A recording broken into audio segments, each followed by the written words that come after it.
અમદાવાદ ખાતે રાજ્યકક્ષાના મિલેટ મહોત્સવનું આયોજન કરવામાં આવ્યું હતું। આ મિલેટ વેચાણ કમ પ્રદર્શન સ્ટોલ્સ અને મિલેટ લાઈવ ફૂડ સ્ટોલ્સ બનાવવામાં આવ્યા છે।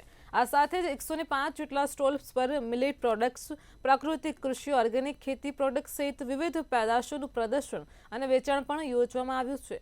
રોજબરોજના ઉપયોગમાં જો મિલેટ લેવામાં આવે તો ઘણી બીમારીઓ સામે ફાયદો પણ થઈ શકે છે। તેમજ આયુર્વેદ સાથે સંકળાયેલા ડોક્ટર પણ મિલેટના ઉપયોગની સલાહ આપી રહ્યા છે।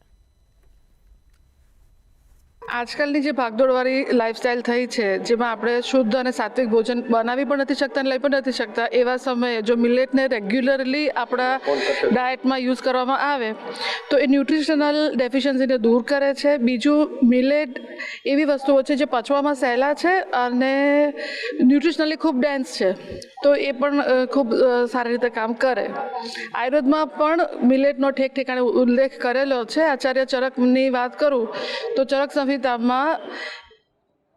પાંડુ એટલે એનિમિયામાં, ડાયાબિટીસમાં અને લોહી ખૂબ વહી જતું હોય જેના કારણે એનિમિયા થાય, એ તમામ જગ્યાએ સ્પષ્ટપણે કીધું છે કે કાંગ છે કે મોરૈયો છે કે રાગી છે કે આવા મિલેટ લેવા।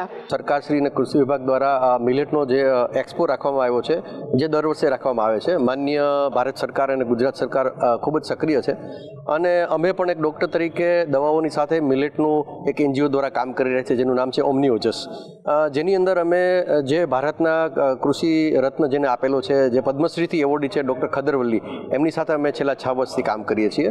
2023થી 2025 સુધીમાં ઓમનીઓજસ સંસ્થા દ્વારા જે 100 કાર્યક્રમો થયા, તેમાં મિલેટ, ખાસ કરીને મિલેટ એટલે આપણે એવું સમજીએ છીએ કે બાજરો અને જુવાર, પણ એવું હકીકતમાં નથી। મિલેટના 3 પ્રકારો છે, જેમાં ઘઉં અને ચોખા એ નેગેટિવ મિલેટની શ્રેણીમાં આવે છે ડૉક્ટર ખદરવલ્લી પ્રમાણે।